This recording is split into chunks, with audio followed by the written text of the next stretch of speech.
Bab 651. Nama, Dewa Perang Surgawi kembali ke kota penulis, Liu Yuetian.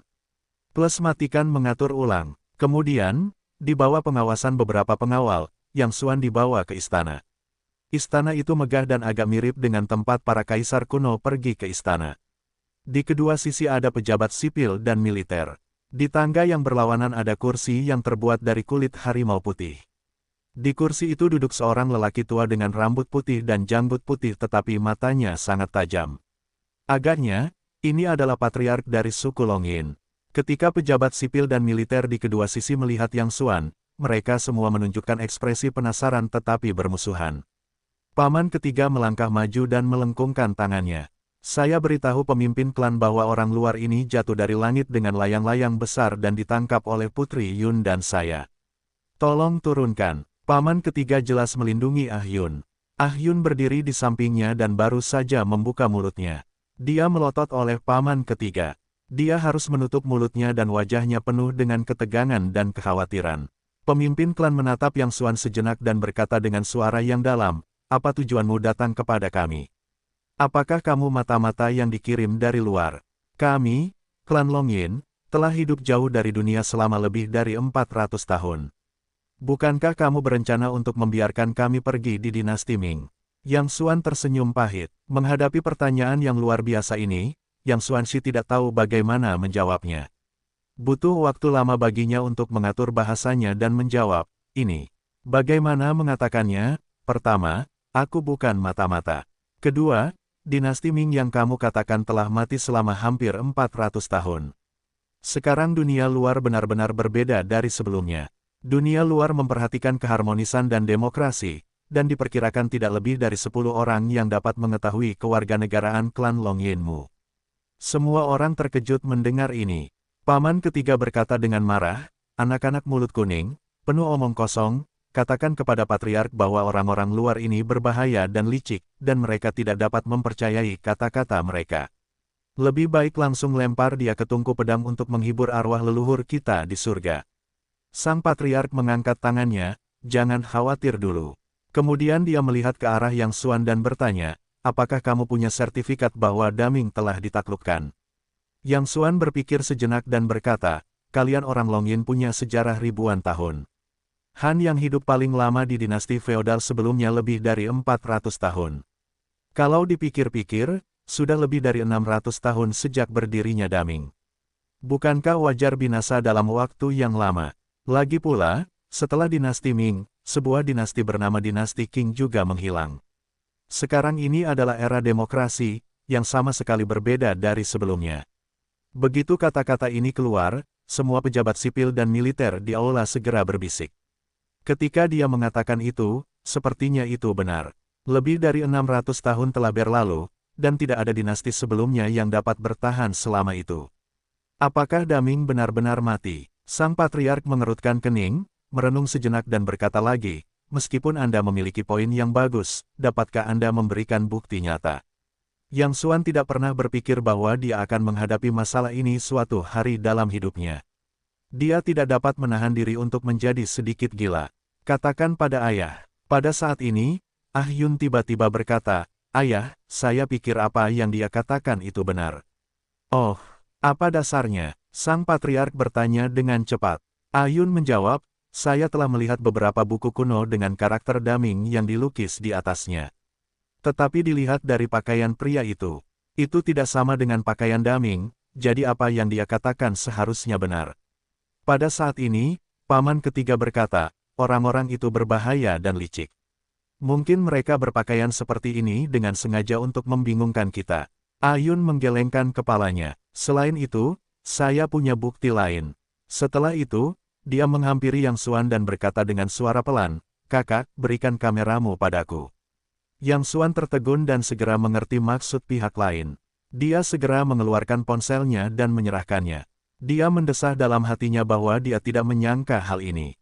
Ayun mengambil ponselnya dan berkata kepada kepala keluarga, "Dengan benda ini, kita dapat membuktikan bahwa apa yang dia katakan itu benar." Semua orang di dekatnya menunjukkan ekspresi ragu dan penasaran. Salah satu dari mereka berkata, "Putri Yun, kotak kecil ini terlihat sangat aneh. tetapi dengan benda ini saja, tidak dapat membuktikan bahwa apa yang dia katakan itu benar. Ayun tersenyum dan berkata kepada pria Chow Wenwu, kalian semua diam saja. Aku akan melakukan trik untukmu terlebih dahulu.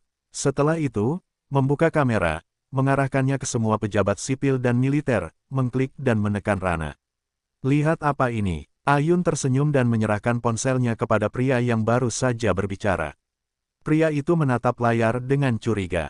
Ketika dia melihat gambar di atas, dia ketakutan dan berteriak. Dia terhuyung mundur beberapa langkah dan hampir jatuh ke tanah. Yang lain tidak tahu apa yang terjadi, jadi mereka bergegas maju untuk melihat. Ketika mereka melihat urusan mereka sendiri di layar, mereka juga takut untuk menarik napas. Seorang pegawai negeri tua dengan rambut dan janggut putih bergegas ke Patriark untuk pertama kalinya dan berkata dengan panik, hati-hati, Patriark, benda ini dapat menangkap jiwa orang. Sepanjang pagi itu berantakan. Diam, karakter Patriark lebih stabil daripada orang biasa, dia mengambil ponsel dari Yun dan melihatnya di layar. Dia juga terkejut, namun, dia segera tenang dan bertanya, apa ini? Ayun berkata sambil tersenyum, dengarkan orang luar ini disebut teknologi tinggi. Ini bukan sihir yang menggetarkan jiwa. Ayah, pikirkanlah, bisakah kamu memiliki benda-benda ini jika Daming masih ada di sana? Sang Patriark menundukkan kepalanya dan merenung sejenak. Dia menatap Yang Xuan dari atas ke bawah untuk waktu yang lama. Tiba-tiba, wajahnya bersemangat dan berkata, apakah Daming benar-benar mati? Yang Xuan mengangguk, jadi aku sama sekali bukan mata-mata. Aku hanya ingin mencari tahu satu hal. Tepat saat dia hendak mengeluarkan teks kecebong dari tangannya, seorang pendekar pedang tiba-tiba berlari masuk dari luar, katakan pada Patriark bahwa orang-orang Semo akan datang. Apa? Sang Patriark berdiri dan bertanya, berapa banyak orang yang datang? Pria itu menjawab, jumlah spesifiknya tidak jelas. Ada area yang luas di luar Chengguan. Tampaknya mereka akan keluar kali ini, dan pemimpin klan dari kebangsaan Semo juga telah datang. Sekarang mereka berteriak dan memarahi di bawah Chengguan. Wajah kepala keluarga itu membeku, kirim perintah dan kerahkan semua pengawal untuk menghadapi musuh. Sisanya ikut aku ke Chengguan. Sekelompok orang bergegas ke Chengguan. Mungkin karena masalah itu mendesak, Yang Xuan diabaikan. Ah Yun memanfaatkan kekacauan itu untuk menarik Yang Xuan ke samping dan berkata dengan suara pelan, kakak, sekarang cepatlah keluar dari pintu belakang dan cari tempat untuk bersembunyi. Yang Xuan berkata sambil tersenyum, bahkan jika aku pergi sekarang, aku tidak dapat menemukan jalan keluar untuk sementara waktu. Aku harus berada di wilayahmu. Biarkan aku pergi ke tembok bersamamu terlebih dahulu. Aku belum pernah melihat orang-orang kuno bertarung dengan mataku sendiri. Ayun menggigit bibirnya, tidak apa-apa, tetapi kamu harus lebih berhati-hati untuk sementara waktu.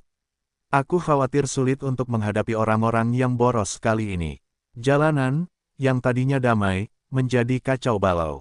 Orang-orang di sini, tanpa memandang usia, anak-anak, wanita dan anak-anak, mengambil pedang panjang dari rumah mereka dan bergegas ke celah kota ketika mereka mengetahui tentang invasi musuh asing. Yang Xuan mengikuti Ah Yun ke tembok kota dan melihat sejumlah besar prajurit berbaju sirah di bawah. Pakaian mereka mirip dengan pakaian orang-orang dari suku Longyin. Satu-satunya perbedaan adalah orang-orang ini tidak memegang pedang panjang, tetapi parang yang tajam. Pemimpin klan Longyin berdiri di ujung kota, matanya menyala-nyala, dan berteriak marah ke ujung kota, Yao Yuanshan, keluarlah.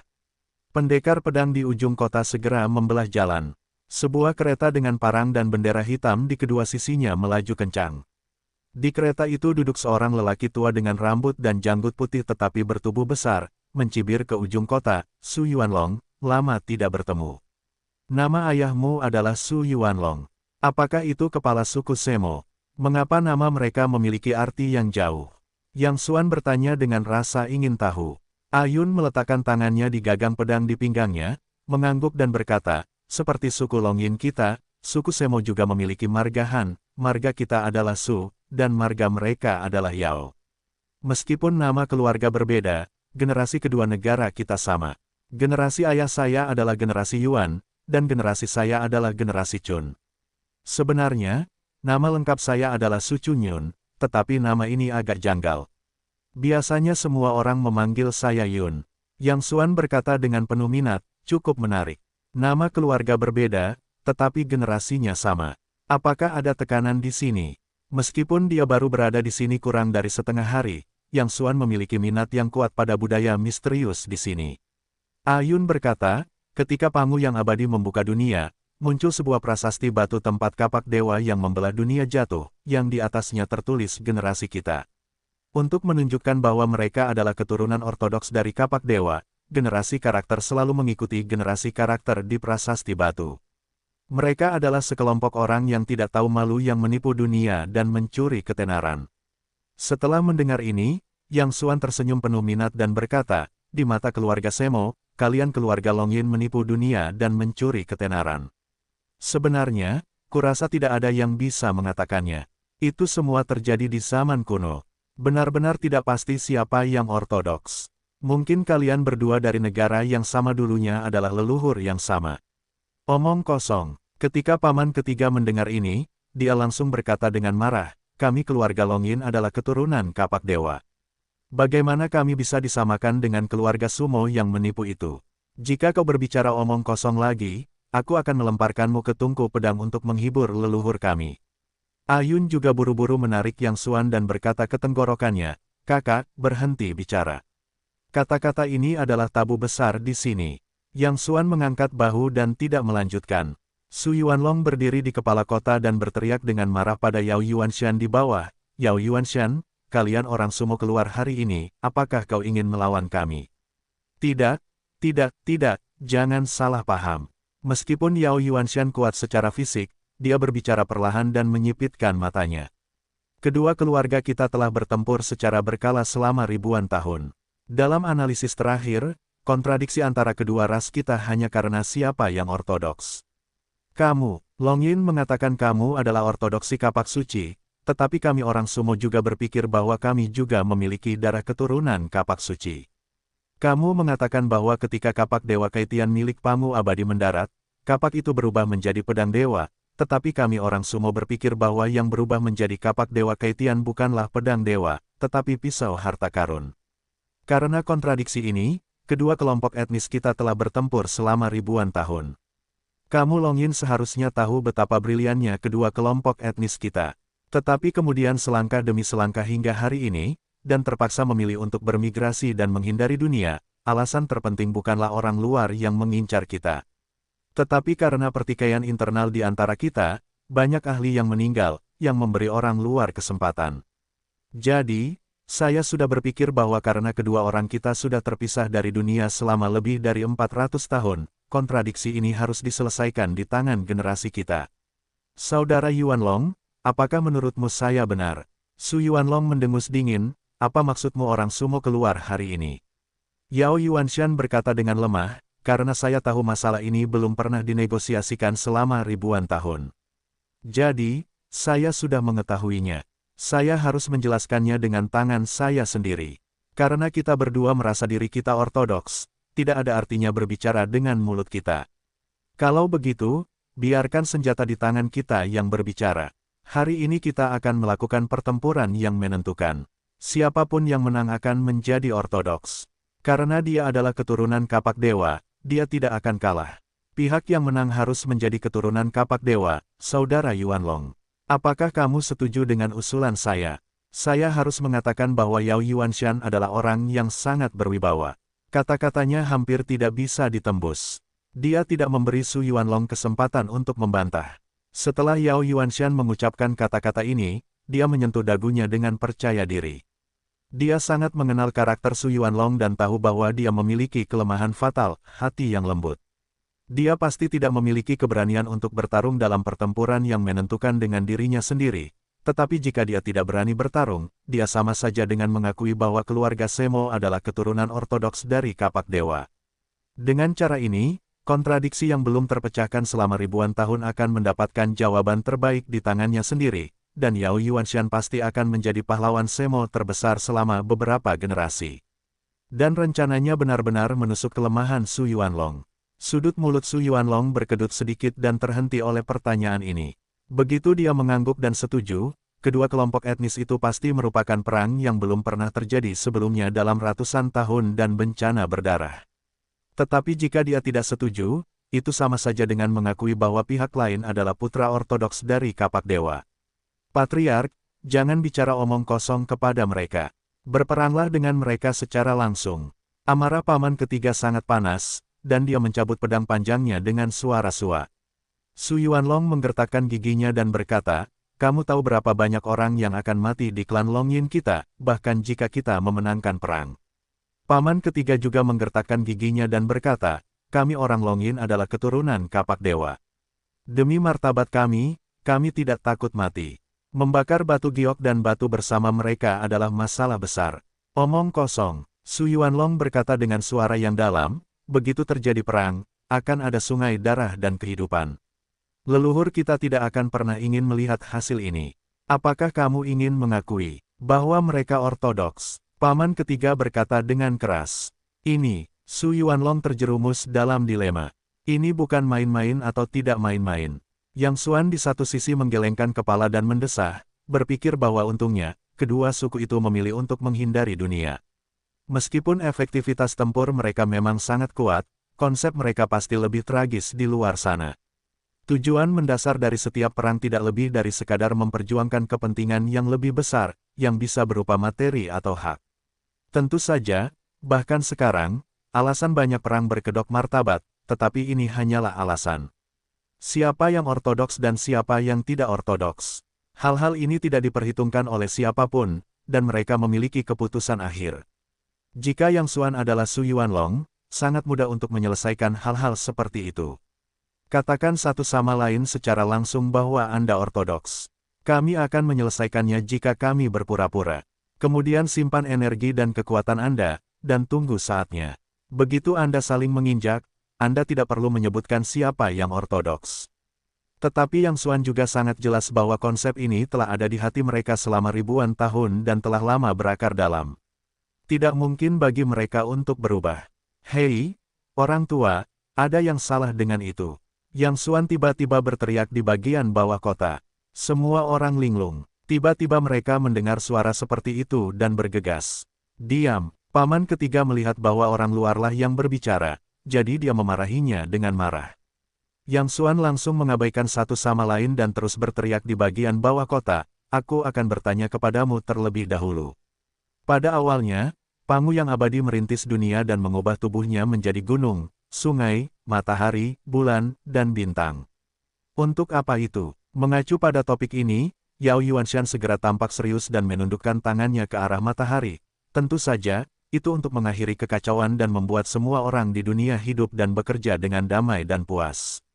Semangat Pangu yang mengorbankan hidup dan kebenaran adalah apa yang dikejar oleh keturunan kita sepanjang hidup mereka. Mengejar kentut, Yang Xuan tidak menunggu pihak lain menyelesaikan kata-katanya. Dia berkata dengan keras, apakah kamu tahu bahwa mengorbankan hidup untuk keadilan?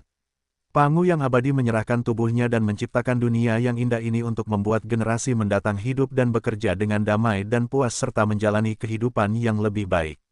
Tetapi sekarang kamu keluar bersama orang-orangmu dan harus bertempur dalam pertempuran yang menentukan dengan orang-orang Longyin. Tidak peduli siapa yang kalah atau menang dalam perang ini, kamu akan berdarah-darah dan mati. Ini jelas bertentangan dengan gagasan Pangu yang abadi. Beranikah kamu mengatakan bahwa kamu adalah keturunan Pangu yang abadi? Menurutku jika kamu adalah keturunan Pangu Sangxian yang sebenarnya, kamu harus selalu mengingat semangat Pangu Sangxian di awal. Sederhananya, itu adalah belas kasih. Petik 2. Tetapi kamu hebat. Sekarang kamu datang ke kota dengan sekelompok besar orang. Apakah kamu pikir jika Pangu yang abadi membuka matanya, dia akan memarahi kamu sebagai anak yang tidak layak? Dalam serangkaian petasan ini, orang-orang sumo di bawah tiba-tiba merasa gugup, dan Yao Yuanshan sendiri terkejut hingga berkeringat dingin.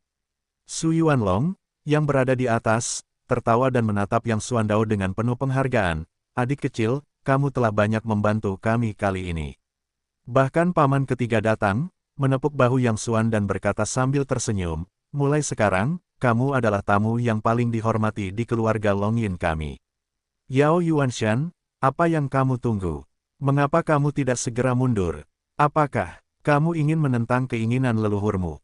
Su Yuanlong tiba-tiba menjadi percaya diri dan mengangkat kepalanya tinggi-tinggi ketika dia berbicara. Yao Yuanshan menegangkan wajahnya dan tidak tahu bagaimana membantah. Sekarang gilirannya. Dia telah sepenuhnya siap untuk tindakan ini selama beberapa tahun.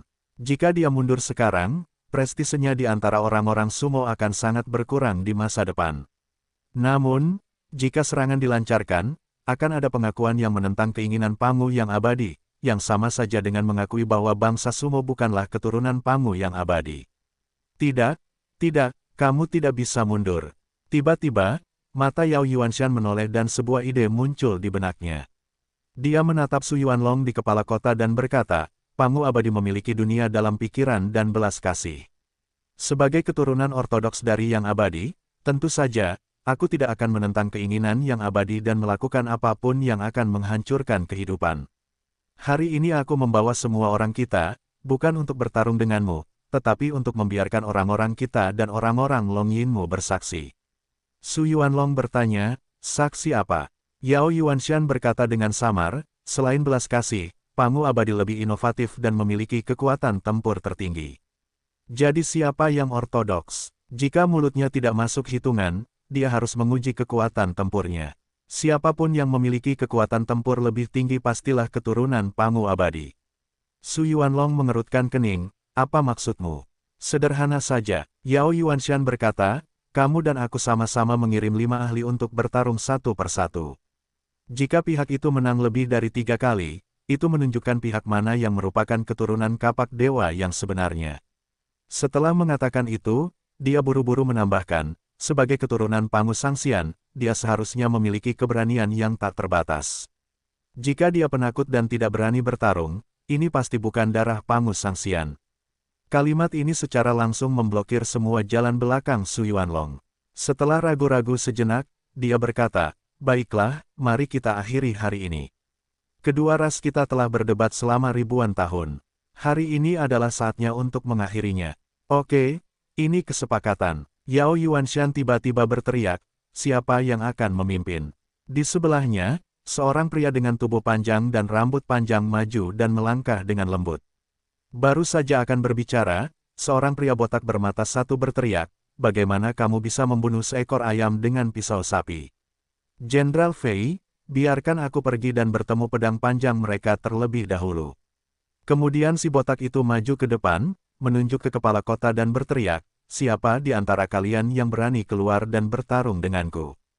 Paman ketiga Sua yang berada di kepala kota mencabut pedang panjangnya dan berkata dengan marah, jangan gila. Lihat bagaimana aku Su Yuanho menghadapimu. Su Yuanlong mengangguk dan berkata, hati-hati, saudara ketiga. Sulit menghadapi si botak ini. Paman ketiga tersenyum dingin, jangan khawatir, pemimpin klan. Aku akan kembali. Kemudian dia melompat dan jatuh ke tanah.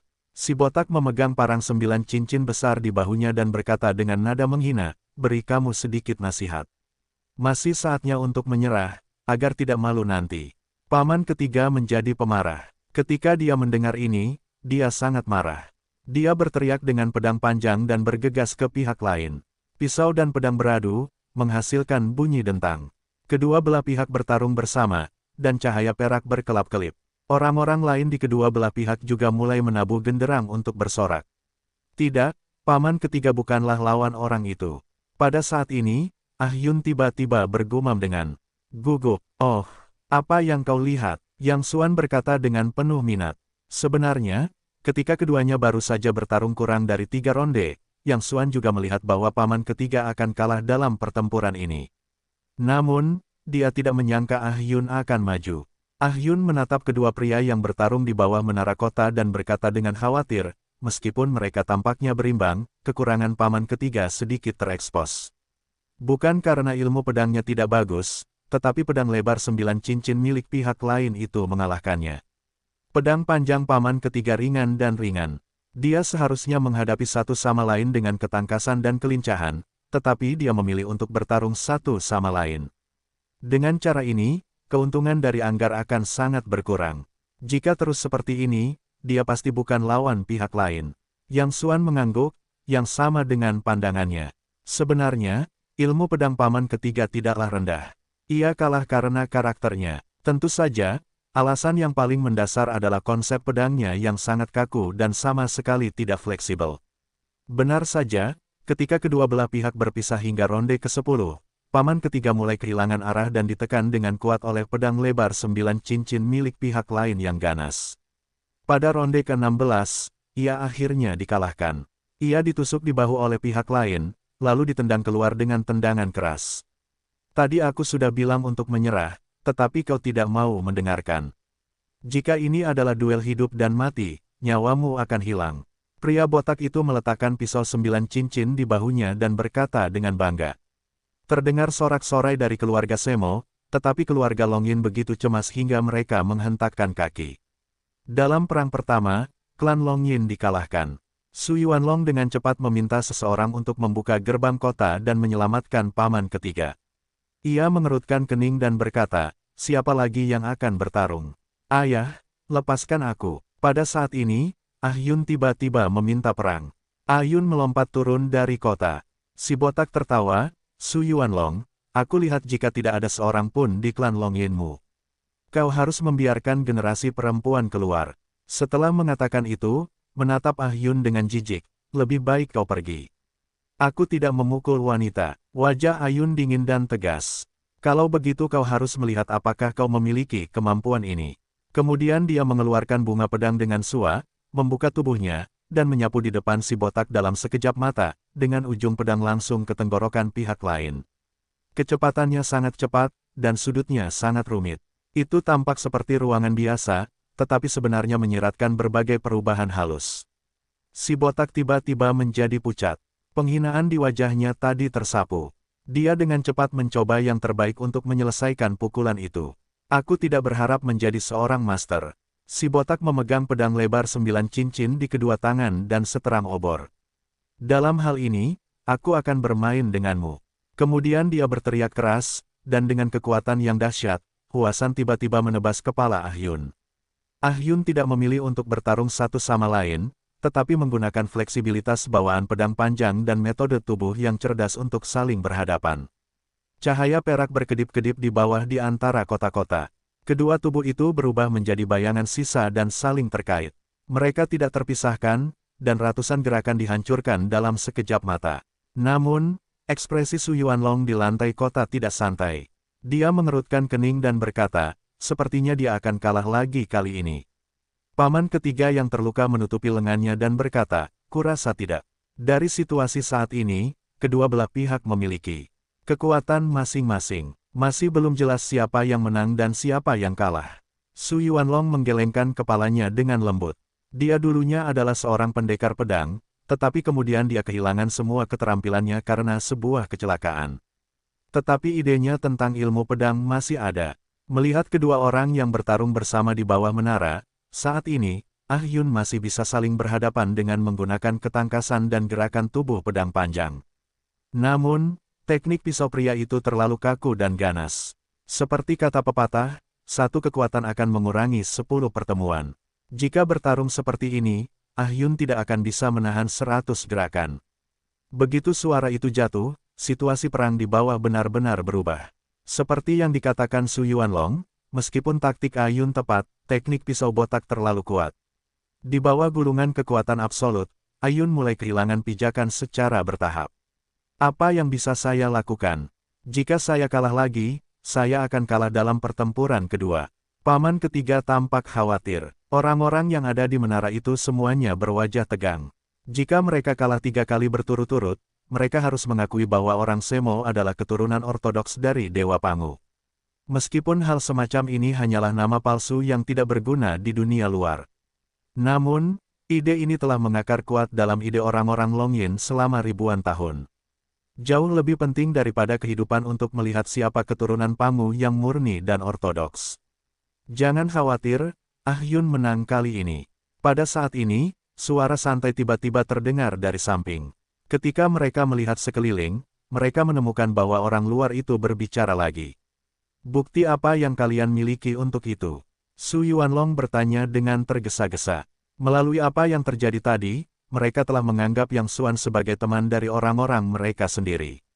Yang Xuan meletakkan tangannya dengan santai di bawah tembok kota, menatap dua orang yang bertarung dalam satu resimen dengan wajah santai, tersenyum dan berkata, jika kalian hanya berbicara tentang kekuatan tempur, Ah Yun memang lebih lemah dari pria botak itu. Tapi otak Ah Yun sangat cerdas. Awalnya, dia juga harus tahu bahwa jika dia bekerja keras, dia pasti bukan lawan orang itu. Setiap gerakan yang dia lakukan sekarang sebenarnya adalah gerakan yang salah. Dia hanya menunggu kesempatan. Paman ketiga buru-buru bertanya, kesempatan apa? Bergerak. Yang Xuan berkata, Ah Yun sengaja saling berhadapan dengan ilmu pedang begitu lama, hanya untuk melumpuhkan lawannya dan membuatnya berpikir bahwa dia telah memahami gerakan pedang Ah Yun. Ketika dia benar-benar menurunkan kewaspadaannya dan melancarkan serangan terakhir pada Ah Yun akan menunjukkan kartunya. Sekelompok orang memahami kata-kata ini secara samar-samar. Apa kartu Yun? Yang Xuan tersenyum tipis, kalian akan segera tahu. Pada saat ini, pertempuran antara keduanya di bawah menara kota telah menjadi sangat panas. Ah Yun kalah, dan si botak telah sepenuhnya menang. Akhirnya, si botak mengeluarkan suara di mulutnya. Dia mencengkeram gagang pedang lebar 9 cincin itu dengan kedua tangan, mendorong kaki kirinya dengan keras, dan tiba-tiba berlari keluar seperti seekor citah. Pada saat yang sama, bila pedang itu menarik bayangan yang sangat aneh dan ganas, langsung ke pinggang Ah Yun. Pisau ini telah mencapai titik kesempurnaan dalam kekuatan dan keterampilan. Orang-orang dari kebangsaan Semo siap untuk merayakannya. Orang-orang Longyin di tembok kota semuanya kalah. Mereka semua tahu bahwa tidak ada cacat dalam serangan pihak lain.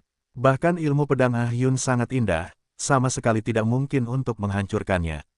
Sua, tepat ketika pria botak itu berpikir bahwa pisau ini akan mengakhiri pertempuran, Ah Yun tiba-tiba mengeluarkan pedang panjang dan menusukkannya lurus. Apakah ini serangan balik terakhir? Pria botak itu tersenyum dingin dan langsung menganggap tusukan itu sebagai udara, karena jurus ini tidak dapat mengancam pisaunya. Namun, bentuk tubuhnya sedikit miring sejenak, dan pedang Ah Yun menusuk kosong. Pada saat yang sama, bila pedang lebar 9 cincin itu berjarak kurang dari setengah kaki dari Ah Yun. Ketika semua orang mengira Ah Yun akan kalah dalam pertempuran ini, sebuah pemandangan yang luar biasa terjadi. Setelah Ah Yun menusukkan pedangnya ke udara, dia tiba-tiba berbalik arah, dan bilahnya tiba-tiba bergeser. Pada saat yang sama, tubuhnya miring ke belakang, lalu mencondongkan tubuh ke depan. Bilahnya melesat di leher pria botak itu. Kau kalah. Ah Yun berbicara dengan samar. Pria botak itu tampak bingung. Kau, apa jurusmu? Karena menurut kesannya, jurus terakhir Ah Yun tadi sama sekali bukan jurus pedang. Itu pisau. Yao Yuanshan tiba-tiba berkata dengan keras, kau Longyin curang dan bahkan menggunakan teknik pedang sumo kami untuk menghadapi kami. Ini tidak masuk hitungan. Mengapa kamu mengatakan bahwa teknik pedang adalah teknik pedang? Ah Yun sudah memikirkan ucapannya, mengangkat dagunya dan berkata, lihat dengan jelas, apa yang kupegang di tanganku adalah pedang panjang dari keluarga Longyin kita. Pedang panjang adalah nenek moyang senjata di dunia. Teknik pedangmu hanyalah cabang dari ilmu pedang kami. Tentu saja, jika kamu sumo tidak mampu untuk kalah, itu juga bisa dikatakan seri. Bagaimanapun, kami Longyin murah hati dan tidak akan peduli dengan ini. Mulut Yao Yuanshan tegak. Dia tidak tahu bagaimana membantah. Dia hanya bisa menggigit giginya dan berkata, kali ini kamu akan menang. Terima. Ah Yun melengkungkan tangannya satu sama lain dan berkata, siapa yang akan keluar lain kali. Kemenangan ini tidak membuat Su Yuanlong bersemangat. Sebaliknya, dia tampak muram dan tampak seperti orang lain berutang padanya. Yang Xuan dapat menebak pikiran masing-masing dan berkata sambil tersenyum, Patriark, menurutku apa yang dikatakan Ah Yun tidak salah. Menurutku perbedaan antara golok dan pedang bukanlah pada jurusnya, tetapi pada senjata apa yang digunakan. Tujuan akhir dari jurus adalah untuk mengalahkan satu sama lain. Selama kalian dapat mengalahkan satu sama lain, itu adalah jurus yang bagus. Seperti yang baru saja dikatakan Ah Yun, bukankah kalian selalu peduli dengan yang ortodoks dan yang tidak ortodoks? Karena Ah Yun dapat menggunakan pedang untuk memainkan apa yang disebut teknik pedang dan mengalahkan lawannya, itu menunjukkan bahwa Ah Yun mungkin benar. Pedang adalah nenek moyang senjata di dunia, dan teknik pedang hanyalah cabang dari ilmu pedang, jadi tidak peduli jurus apa yang kalian gunakan, selama kalian memegang pedang di tangan kalian, itulah teknik pedang. Petik 2. Dengan cara ini, Ah Yun tidak hanya membuktikan bahwa ilmu pedang adalah nenek moyang senjata, tetapi juga membuktikan bahwa kalian adalah keturunan ortodoks dari Dewa Pangu. Pikirkanlah, apa kapak dewa milik Pangu yang abadi? Mengapa dia mengubahnya menjadi pedang dewa dan bukan yang lain? Itu karena pedang adalah nenek moyang senjata. Semua senjata di belakang berevolusi dari ilmu pedang, jadi Ah Yun tidak melanggar leluhurnya, tetapi memberi mereka wajah. Yang Xuan sendiri merasa bahwa omong kosong ini cukup menggelikan. Tetapi tidak mungkin, kita harus menggunakan cara ini untuk berbicara dengan orang-orang kuno yang idenya masih ada ratusan tahun yang lalu. Benar saja, setelah mendengarkan kata-kata Yang Xuan, kelengkeng Su Yuan penuh dengan kegembiraan dan berkata dengan gembira, itu masuk akal, itu. Benar, pedang adalah nenek moyang senjata di dunia, yang menunjukkan bahwa keluarga Longyin kita adalah keturunan sejati Pangu yang abadi. Hahaha. Paman ketiga juga bersemangat, menatap Yang Xuan dan berkata dengan penuh terima kasih, adik kecil, mulai sekarang, kamu bukan hanya tamu paling berharga dari keluarga Longyin kita, tetapi juga dermawan besar kita. Kamu telah memperbaiki nama keluarga Longyin kita. Yang Xuan memiliki garis hitam di dahinya dan berpikir bahwa orang-orang ini beruntung memilih untuk menghindari dunia. Kalau tidak, jika mereka ditempatkan di luar, dengan kepolosan dan kesederhanaan mereka, mereka harus dibodohi oleh orang-orang di luar sehingga tidak ada sisa tulang yang tersisa. Namun, Yang Xuan semakin menyukai kelompok pertapa naga ini. Dari sudut pandang sekuler, kelompok orang ini sangat bodoh dan kekanak-kanakan. Tetapi bukan karena mereka tidak cukup pintar, tetapi karena mereka adalah sekelompok orang dengan keyakinan dan hati yang murni. Mengandalkan taktik memadukan teknik pedang dan ilmu pedang, seorang Yun mengalahkan pria botak itu dan mengalahkan dua ahli lainnya secara berurutan. Memenangkan 3 susunan berturut-turut, klan Longyin meraih kemenangan penuh. Malam itu, nama lengkap orang-orang Longyin bergembira. Ayun menjadi pahlawan seluruh orang Longyin, dan semua orang bersorak untuknya.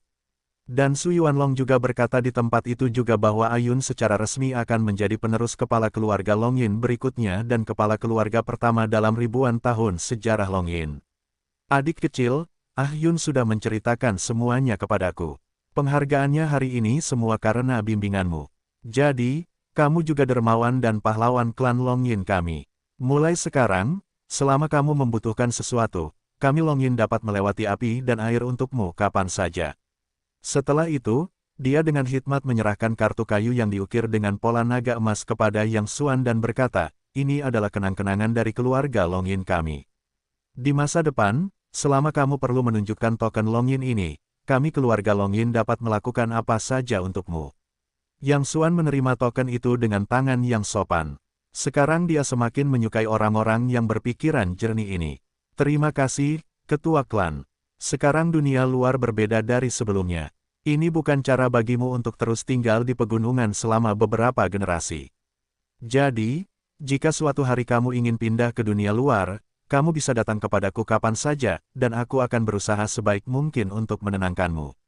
Setelah itu, Yang Xuan menulis serangkaian nomor telepon di kertas dengan kuas, menyerahkannya kepada Su Yuanlong dan berkata, ini teleponku. Nanti, kamu keluar dan meneleponku kapan saja. Telepon. Su Yuanlong menatap kosong. Yang Xuan tercengang. Baru kemudian dia bereaksi bahwa dia harus menggunakan pemikiran orang-orang kuno untuk menghadapinya. Dia menjelaskan, itu adalah alat komunikasi, sedikit mirip dengan telinga angin. Jika kamu pergi ke dunia luar, kamu dapat menemukan seseorang untuk meneleponmu. Setelah itu, Yang Xuan mengeluarkan 200 lembar uang dari sakunya dan berkata sambil tersenyum, jika mereka tidak ingin meneleponmu, kamu akan memberikan ini kepada mereka dan mereka akan membantu. Bingung, Su Yuanlong mengambil 2 lembar uang kertas dan berkata dengan hampa, apakah ini kenang-kenanganmu? Yang Xuan tertegun lalu tertawa, ya, benda ini seperti dewa di dunia luar. Selama ada benda ini, kamu bisa membiarkan orang-orang di dunia luar melakukan apa saja untukmu. Adik kecil, kami orang Longyin akan mengingat hal penting seperti itu dari generasi ke generasi. Su Yuanlong tampak bersyukur dan dengan hormat menyimpan kedua uang kertas itu dengan hati-hati. Kemudian dia bertanya, ngomong-ngomong, aku selalu penasaran dengan satu hal. Ketika nenek moyang kita memilih untuk menghindari dunia di sini lebih dari 400 tahun yang lalu, butuh waktu puluhan tahun bersama orang-orang sumo untuk membangun jalan papan menuju gunung. Kemudian, ketika orang-orang dari kedua keluarga kami memasuki gunung, mereka membakar jalan papan, yang menjadi tempat yang sepenuhnya terisolasi dari dunia luar. Selain itu, di sini ada batu dewa, yang dapat menghasilkan kekuatan dewa. Jika Anda melihat dari luar, Anda akan melihat bahwa kita sepenuhnya terbungkus dalam lapisan kabut tebal. Ketika Anda melihat keluar dari dalam, kabut tebal tidak akan menimbulkan hambatan apapun, jadi kita masih memiliki musim semi sepanjang tahun. Tetapi di dunia luar, apalagi manusia, bahkan burung pun tidak bisa terbang masuk. Bagaimana Anda bisa masuk? Yang Xuan menggaruk kepalanya. Dia tentu tidak bisa memberitahu mereka bahwa dia masuk dengan terjun payung. Setelah mengatur bahasanya beberapa saat, dia menjawab, saya dibawa masuk oleh layang-layang besar yang Anda lihat. Tetapi Anda dapat yakin bahwa hanya ada satu layang-layang besar di luar, jadi Anda tidak perlu khawatir orang luar akan masuk di masa mendatang. Yang Xuan mengatakan yang sebenarnya. Cuaca di daerah ini sangat buruk. Jika Anda terjun payung dari sini, Anda akan mati sebanyak yang Anda datangi. Bahkan dia sendiri cukup beruntung untuk lolos dari bencana dan mendarat dengan selamat. Su Yuanlong mengangguk samar, lalu bertanya, ada apa denganmu datang ke sini? Yang Xuan sedikit tertegun dan tiba-tiba menepuk dahinya. Bagaimana mungkin dia melupakan urusannya? Dia segera mengeluarkan buku kuno yang penuh dengan teks kecebong dari tubuhnya, menyerahkannya kepada Su Yuanlong dan bertanya, apakah kamu tahu kata-kata di dalamnya? Su Yuanlong hanya melirik buku-buku kuno itu, wajahnya tiba-tiba membeku, dan bahkan seluruh tubuhnya gemetar sejenak. Dia meraih buku-buku kuno itu, melihat teks kecebong di atasnya sebentar, mendongak dengan ganas, menatap Yang Xuan dan gemetar, di mana kamu mendapatkan benda ini?